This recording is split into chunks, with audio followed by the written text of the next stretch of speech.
What's up boys, Shane here, and today I want to make a quick video about the Call of Duty franchising that's happening this fall for the next game, which is likely going to be MW4.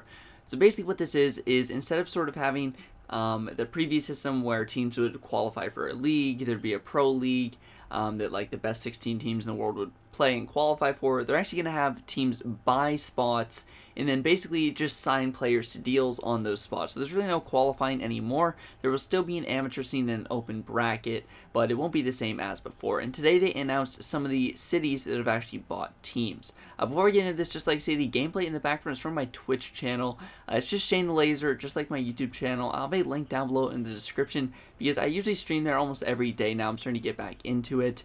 And yeah, it's just I have a lot of content on there and sort of just me playing Call of Duty, Fortnite, various stuff like that. And I'll probably stream Battlefield when I'm actually playing it.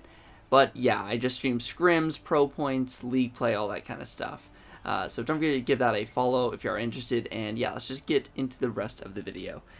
So the first team is from Atlanta and it's owned by Atlanta Esports Ventures. Haven't really heard of them before, but they might even have an Overwatch team, I'm not entirely sure.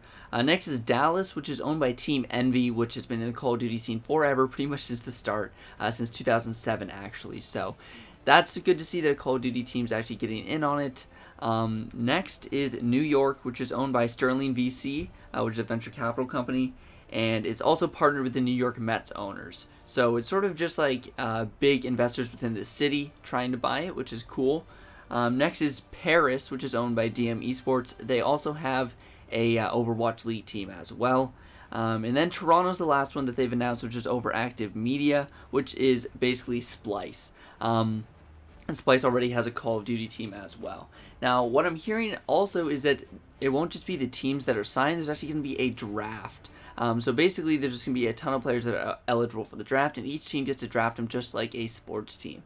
I really do think this is the future of esports. I'm trying to make it more relatable to people and more like regular sports rather than just people really not knowing what team to root for because they have no personal connection to them other than like Optic, which people just like because they like the YouTubers.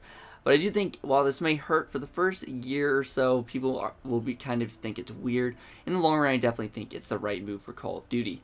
Now the question is can Call of Duty maintain viewership enough to sustain this? Because they're selling the spots for upwards of 25 million each. They said most of the spots went for above the asking price of 25 million, which is absolutely crazy. So they sold the spots for like 30 or 40 million dollars. So that means that like prize money for Call of Duty is going to go up a lot, and they're probably hoping the viewership's going to go up. I'm not sure if they can do that. It really requires the developers to be heavily invested in it, and I'm just really hoping that Infinity Ward can make a good enough game that will warrant that kind of viewership. That's pretty much it for this. I just want to give you guys an update for those of you that weren't following. This is pretty much sort of flew under the radar on Twitter that they announced these teams for franchising. But yeah, so we got Dallas, New York, Atlanta, Paris, and Toronto as the first 5. And it's rumored that there's going to be 12 teams, although they may up it to 16 because that's the current Pro League amount as well. Again, if you are new here, don't forget to drop a like down below, subscribe if you are new here, and follow my Twitch channel as well. In the future, I'll probably do a giveaway where you need to follow it anyway, so you might as well do that if you haven't. But that's it for this video, guys. Thanks for watching, and I'll see you guys next time.